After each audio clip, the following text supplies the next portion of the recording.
I want to congratulate Kendrick Lamar on winning Album of the Year for 2026 for GNX. He will win Album of the Year. He'll probably win a Song of the Year off this. He'll probably win Best Performance of the Year off this. The Real Oshow was the first one to break that Kendrick Lamar has won an Album of the Year. And congrats on the best verse of the XXL Rookie of the Year freestyle for Kendrick Lamar. He'll probably be in that as the Rookie of the Year coming out of nowhere. No one's ever heard of him before, but he's here now. Welcome to The Real Oshow. I'm Zachary. Joining me as always is my partner in crime, my brother Joshua. And today we're talking Kendrick Lamar's new album GNX, and we talk Drake suing UMG. They paper getters, they want money more than they want fame shit. I swear we go so hard, we on A-list. I see my niggas prevailing. We going hard for the hand. We gonna stack till we jaded. This is a great interview. They doing their thing. Could you imagine the biggest song off Drake's albums, hook being Squabble Up? Squabble Up. I mean, could you imagine that? I mean, if Drake did some shit like that, it'd be hot as fuck. No, though. like, could you imagine? Like, I couldn't even imagine that. Like, the trolls would be crazy. The trolls would be crazy because, like, as we dive into this Kendrick album, I just want to say to everyone, Kendrick is arguably one of the greats of hip hop. We can all say that, but this album ain't it. This album is not it. And for the fact that the biggest song off the album, the one that they're pushing the hardest, is the Squabble Up. In the whole hook, all he says is squabble up. Squabble up. Like, that's crazy. You know, I thought there was a really good viral moment from the project when he screams like mustard. When he's like, mustard. That part. What I'm most curious about is how did every single corporation, and we know how media works, social media works from the biggest companies in the world. We know. How the fuck did a company like McDonald's already have content for that song? Yeah, that's definitely a plan. You're telling me that song was made 3 months ago or 2 months ago, and McDonald's knew that song was coming. Everything about Kendrick right now is so coursed, and it's so particular, and it's so driven. Like, they're like, oh, he did a surprise album, blah, blah, blah. But we've been waiting for a Kendrick album for fucking 7 months, 8 months. Whenever the beef was, the album was supposed to be coming, he literally said, hey, I'm dropping an album, and then it just never came. The surprise project was that he didn't let anybody know when he was dropping. He just dropped it. Now, I will say this, because I'm not a fan of this album. I literally downloaded one song off this album after listening to it twice. Like, there was one song, and it was Reincarnated. Was the one song I was like, oh, that's a good Kendrick Lamar song. And again, this might be one of those albums where you have to listen to it 20 times for me to really appreciate it. But it's like, I can't even get through it barely twice without being like, this is not it. SZA kind of crossed sides too, a little bit. But yeah, but it's music. It's music, dude. That's for me. I'm like, I do agree. I thought the same thing, but I'm like, it's just music at the end of the day. Like, that's an LA girl. They're all in LA. Like, I don't hate that. But to me, I'm like... It's one of those projects. It's what I said about the Future project. I thought he was memeing the whole thing. I kind of liked where he took the project. Like, I know he was trying to do that up-tempo thing, but it's just... That's not his sound. Yeah. It is not Kendrick Lamar. Kendrick Lamar cannot make consistent club hits like Drake or like other artists that make club hits. Was there even a club hit? Because I don't even know.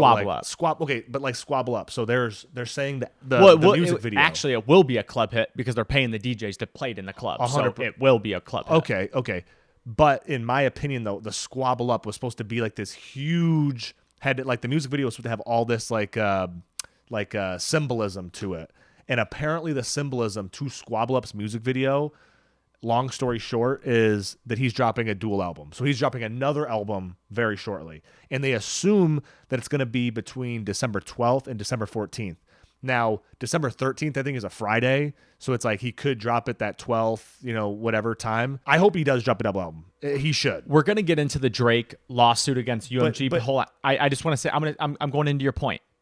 I feel like with Kendrick, what they're doing right now is they're trying to shove him down our throats to be like, okay, Kendrick's the best. I like Kendrick now. But you could argue that with Drake too. You could argue. I disagree. Whenever has a corporation, when Drake dropped a surprise fucking album, been like, oh, okay, we're gonna make content about it? It's never fucking happened. Not once. Maybe not corporations, but I'm saying like Spotify and stuff. There's been plenty of people screenshotting when like Drake is like the face of like 7 playlists in a row, like because he gets fucking clicks. 100%. But I'm just saying you could argue the same thing, like. The same, like, there, without a question, I think Drake is the best to ever do it. But if you say that he's never botted, whether he knew about it or not, I think you'd be wrong. I think 100% all these Great. to be number one, you have to be botted. I fully agree, and Russ has kind of exposed that.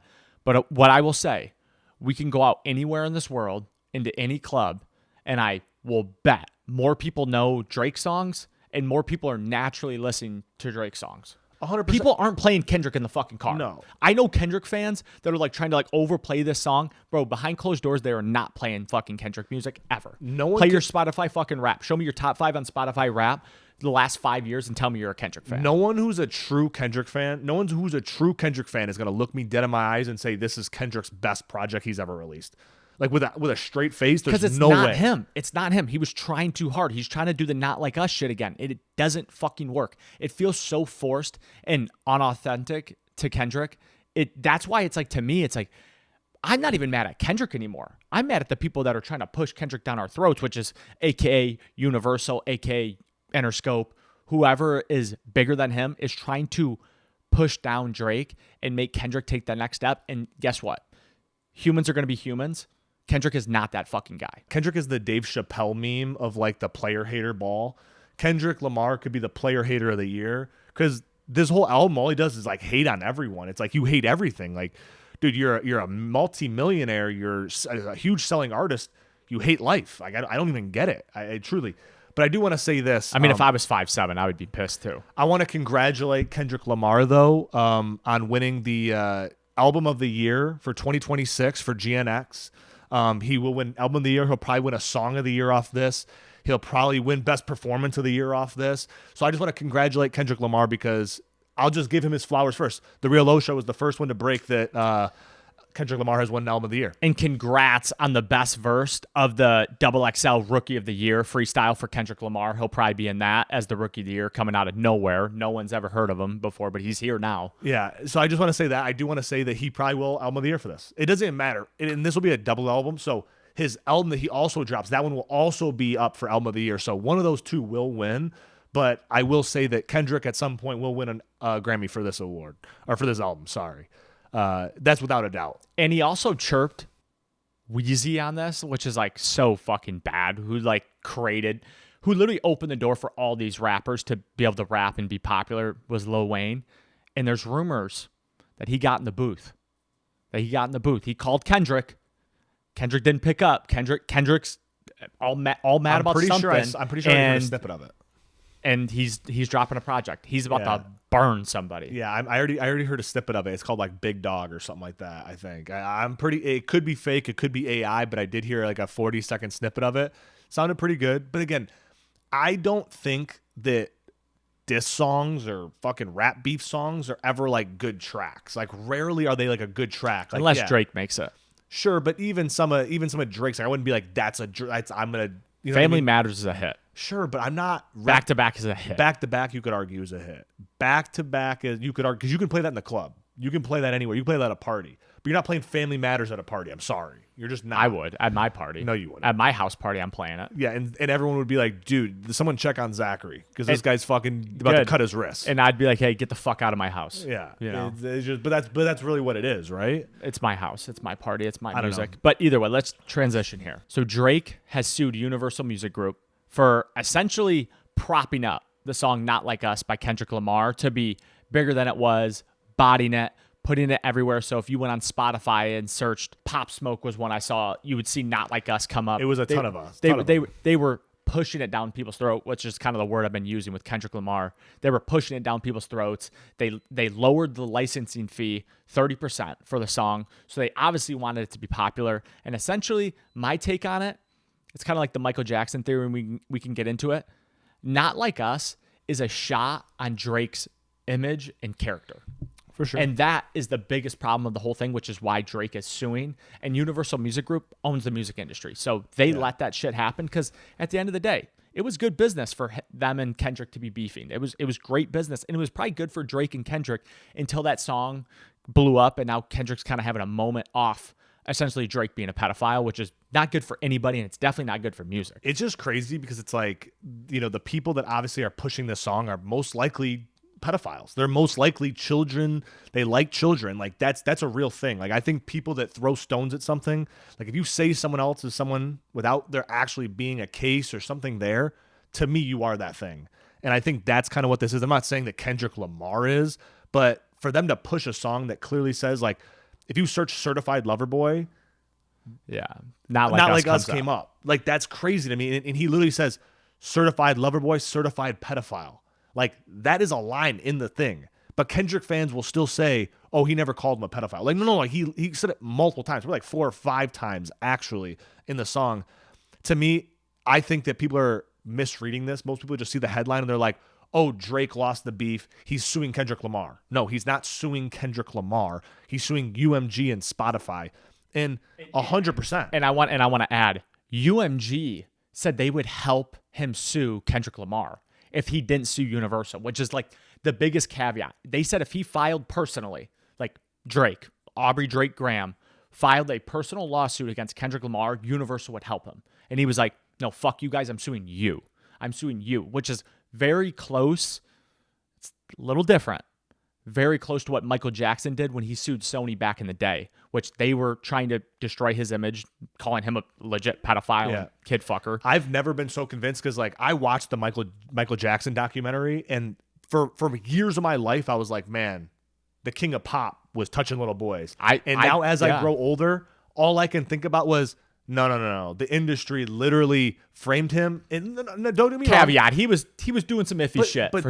But there's a fine line of being like having your childhood stripped away from you, having everything. He didn't even know what it was like to go to a grocery store by himself. I mean, this guy one time rented out a whole grocery store just to feel what it felt like to go grocery shopping. Like, he was so disconnected that I think children were the only innocent people. That's why he affiliated with them. I don't think that he was like, I want to bang little kids. I think that he was straight up like, they're the only innocents where I feel like I'm not being manipulated, or they're the only ones who don't want something from me.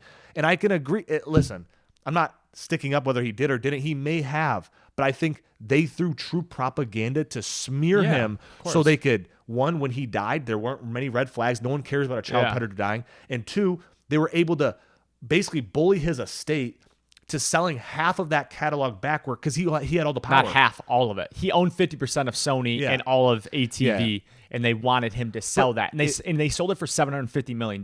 Like, if you actually do the math, it's a bargain. Yeah, but there's a lot of red flags because the reason why Sony was holding him hostage was because Michael Jackson was not liquid. He was a billionaire, but he didn't have liquid money. But a guy like Michael Jackson can print money. All he has to do is go do one show. He had to do 1 or 2 shows. And before he died, he had shows planned. He would have made millions. A guy like Michael Jackson could sell out forever. A guy like Drake could sell stadiums forever. Universal knows that. Like, I think one of the theories is why Universal's scamming him. And one, there was the Israel thing. We don't want to really get into it, but Drake could have did a concert in Israel for Sir Lucian Grainge. He turned it down. Sir Lucian Grainge was not happy. Drake then also signed a petition for Gaza, which Drake is Jewish, so it was like he just didn't want war. Then on top of all that, like Drake recouped all that money back in less than 2 years. His tour made $320 million, and he dropped 5 projects simultaneously. Like, he made back $500 million in 2 years when UMG was like, oh, we have him for life. Yeah. He's never going to recoup this money.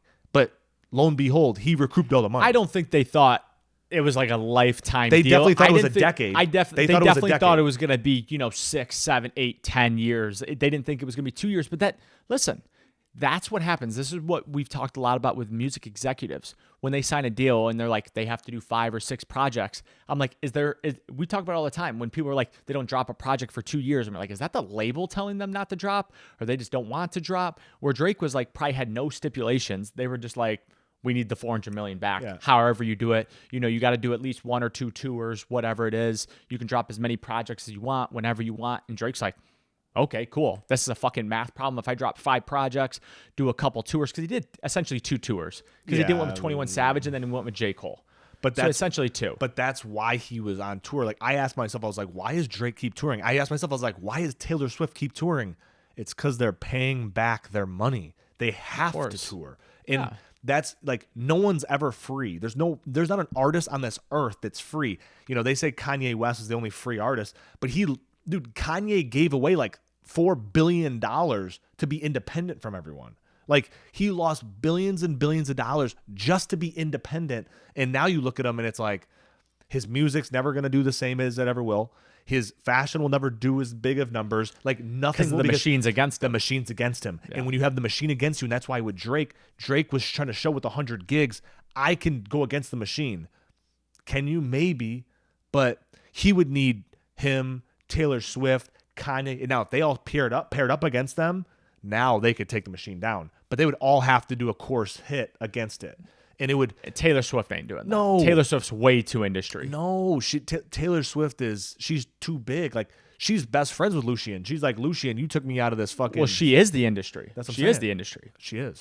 She's the face that no one thinks is the face of the industry. No, she is. But, like, that's why I think it's so ironic with Kendrick, because all the people are like, Kendrick is so against the industry. He's like the Tupac. Like, no, he's so industry. He is the most bought and paid for. He is the industry. Like, the machine is behind him 100%. For sure. He's doing exactly what they said, which I think, going back to GNX, his project, that was the industry being like, you need to make music like this. And that's gonna sell. That's projected to sell 300,000 first week with barely any media. Like, that just tells you right there. If the machine is behind you, because all these other rappers are selling fucking like 6,000, 10,000, 15,000. Like, a bunch of Kendrick fans were like, they said hip hop's dead. He's selling 300K first week. It's like, bruh.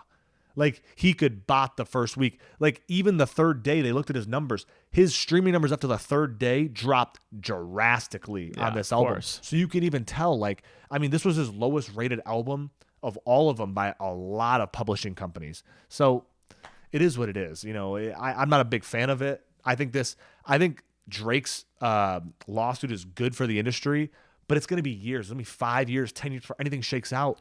And fuck, they're going to kill him. We might lose Drake in the process. Yeah, or they're going to kill him. We might lose Drake. And, like, that's what happened with Michael Jackson. That's what I'm so nervous about. Like, they're going to make it look like a heart attack. Like, Drake is like, that's what it's going to be. It's not going to be like, oh, Drake got murdered. It's going to be like, no, this dude had a heart attack. Yeah. Straight up. Like, it's concerning to me. Like, bro, people don't understand how shady the music industry is, how shady the streaming services are.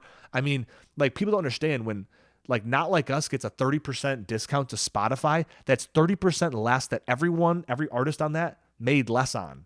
And of course, yes, they're getting their brand pushed, sure, but it's Kendrick reaping the rewards. Yeah. No one else. You know how many producers were on that, people that were on that didn't get credit, that didn't get anything? Like, it's nuts. You're not supposed to be able to manipulate the licensing fee. That's like, it's supposed to be like universal across the board. So it's essentially like illegal to take it down minus 30%. Like, that is not supposed to happen. Well, it's already kind of fucked up. Like, if you think about it, you want to know who how streaming is even valued is. It was basically Spotify, Apple Music, and UMG basically got together and they were like, how much does what is one stream worth? And they all talked with each other and they said, that's what one stream's worth. So who do you think got the good part of the deal?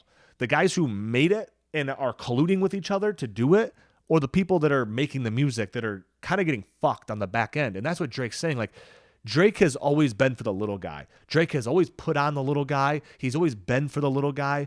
That's why I think this lawsuit, he's kind of like, fuck it, bro. I don't need to make any more music. I already own all my masters. People are going to keep playing my music regardless. I'm going to be rich regardless. I think that's one of the most interesting things about this whole thing. Michael Jackson owned pretty much all his masters. I think there was some he didn't own, but like most. Drake owns all of his. Guess who doesn't own probably any of his? Kendrick Lamar. Oh, Kendrick. His shit is so bought and paid for. That's why the industry wants to push him. They can make way more money. Oh, yeah. Drake is just like, it's what Kendrick doesn't own any of his shit. It's what I talked about in the video I made was when you partner with somebody like Drake and Michael Jackson, you're just trying to get a sliver of the pie. You know, you're just trying to get a little piece. You pay him a lot of money. Hey, he's going to do a lot of work. We get the distribution. Maybe we get some money on the back end. You're not making any royalties. That's just like, here's $400 million, here's $420 million back, essentially with a little bit of interest, because they all have interest. That's it. When you get someone like Kendrick Lamar, he has to repay the money. You get the royalties. White guy shouldn't be saying this, but you own him. You own him. Yeah, like, he has to repay that back. The problem is, for me, is there's no transparency. Like, no one knows who. Like, we just interviewed Rob Jua. If you haven't checked it out, check it out. It's our last podcast. We interviewed Rob Jua, who is a record executive, who literally said no one knows who owns whose masters.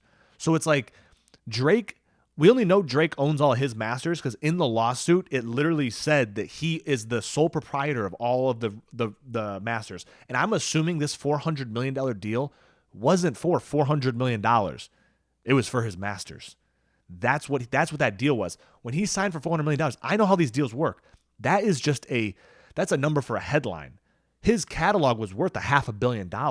He probably owned a piece of it, but to get the other piece, Lucian was like, all right, I'll sign a $400 million deal. That's why I think Universal is so on his ass, because they had to hand over his whole catalog. And they're like, whoa. We thought we were going to have this for 8-10 more years. Well, not 2 you're years. saying the $400 million deal, for the time he was under contract, they owned his masters and got the royalties off. And I think that that's an interesting theory. I think the $400 million was for his catalog. And when they signed the deal, they said, yes, we'll do it. But he in his head was like, I'm gonna just rip this shit out. They thought this is gonna take years. They're like Taylor Swift. It took T Swift 5 years to recoup hers because she doesn't write, she writes all of her shit. She's timely with it. They're like, T Swift, it takes 5 years for her to recoup that same amount. Drake was like, nah, I'm going on tour. I'm dropping 5 albums. I'm doing da-da-da-da-da. That's why he's doing a partnership with fucking 21 Savage. Like, that's why he's doing all these dual albums, because it allows him to be creative with someone else, but not have to carry the whole load. Yeah. And he knows I can push out way more content, go way further if I got more people around me making music. I mean, I thought that was really interesting when he went on tour with J. Cole, because I'm like, I want to see Drake. I would see him in the hole in the wall bar, fucking somewhere that I've never been, 100%. But when he went on tour with J. Cole, I was like, now that's interesting, because for someone who maybe doesn't have a lot of money, doesn't go to a lot of concerts, if you can go to a concert and boom, you get two of the best rappers of our generation, you get to see in a one-stop shop, it's worth it. It's way easier to sell tickets. You want to know who else did that? There's a comedy team did that. Kevin Hart, Chris Rock, and Dave Chappelle all went on tour together with that same purpose. They were like, come watch 3 legends all at once. You're going to pay $300 because, like, to see Drake, it's going to be expensive. So you might as well get J. Cole. Yeah. But then when you have the leverage, the venue, you have a lot more leverage with the venue when you have Drake and J. Cole. For sure. You kind of can do whatever the fuck you want. And I think that's what it is. So I don't know. Wait, hold on. Where did you hear that theory? Or did you think of that? The $400 million for his catalog? I'm just thinking of just from what I've been reading about, what I've been doing. Like, I don't think these deals, and again, we work in this agency world, and I know advertising and contracts are different, but when I see these massive things and I'm and I'm on the other side of it, these numbers don't really line up, right? And to me, it doesn't make sense for Drake to just take $400 million. And maybe it is, I have $400 million, and then now I'm giving you the $400 million, like whatever the chain is. But I think it was that $400 million was for his catalog. He might have owned a piece of his catalog at the end, like some of his older albums. But to get some of those OG albums, I think that this is what this $400 million deal is. It doesn't make sense, because at the end of the day, the $400 million isn't like $400 million in his catalog is worth more than $400 million in cash. That catalog is going to, over time, be the Beatles. You know what I mean? Like, when he's long and dead, there's still going to be Drake songs getting played. And, like, his kids are going to own that. I think that's interesting. So they paid $400 million to rent his catalog. It's not even to rent it, Zachary. They probably owned the catalog. They owned his catalog. Like, once he signed the deal. But no, Zachary, they already owned it. The record label or whoever owns that owned it. And part of UMG was like, you can get your shit back. Like, Taylor Swift tried to do the same thing. She wanted all of her royalties. That's why she started redoing her songs, because they were like, we'll never sell it to you. So that's why she was like, fuck you guys, I'll just make my own songs. But Drake got the option to buy his own shit back. When else would he have gotten all of his royalties back if it wasn't now? He would have had to have been over the last decade buying it slowly. Now I'm getting it. So over time, he's been buying his catalog back slowly. And you think this last deal he signed with Universal was to get the rest of it Yes, to get the big chunk back. Like, he probably only was able to buy like 10%, 20%. Hey, once you did your first 4 albums, now I have more power. Now I own a lot of these albums, but I don't have any in my back catalog. And I think that's what he was trying to get, was all of his older shit. All these artists go to a point and then they just sell it all. Drake's like, I'm gonna keep it because I know how valuable my shit is, and over time it's gonna age like the Beatles, like fucking Michael Jackson. Like, I still royalties. Exactly, and he's gonna give that to his kids. It's like, it makes sense that $400 million deal was for his catalog. It doesn't make sense that it was just his liquid cash. Yes, he can make a ton of, like, that's still obviously a lot of money, but the catalog is what matters. Like, we just talked to Rob Jua. He said, who owns the masters? He said, if Drake owns the masters, that's totally different. Now he owns the cards. That's why he's able to do this, because if they owned his masters, they'd be like, all right, little bitch, go do whatever you want. We'll have all your hits on ours. He's definitely owns his catalog if he's suing them for $2 billion, because that's what he's essentially suing them for, is $2 billion fucking dollars. I mean, that's crazy. His tour made $320 million, and he dropped 5 albums. So it's like he recouped that money back plus some, and he's going, I want all my money back. I want this back. I want this back. And in fact, I'm going to do everything on my own. I don't really fucking need you guys. And Lucian's going, no. I still get a little sliver. And that's what it is. And even no matter what, going on tour, you have to use the machine. There's only 2 companies that do tours. So you have to go into those machines no matter what. So UMG is always going to get a piece of his tour. And that's where you make the real money. But UMG still wants a piece of that streaming. They still want a piece of that distribution. They have to. I think that's a good place to leave it. If you made it this far, drop a like, leave a comment, hit subscribe, and DM us on Instagram, wristband with your address, because we don't want it in the comments. Black or white. We're trying to give them away. Limited edition. Absolutely, guys. Until next time, next Friday. I gotta stack out this gold. I tell you I'm on the road. About to get all this dough. Me and no fuck niggas know. I swear to God we the ghosts. This ain't the story they told. Man, if you know, then you know. I never had to tell my dogs that we on road for greatness. They paper getters. They want money more than they want fake shit.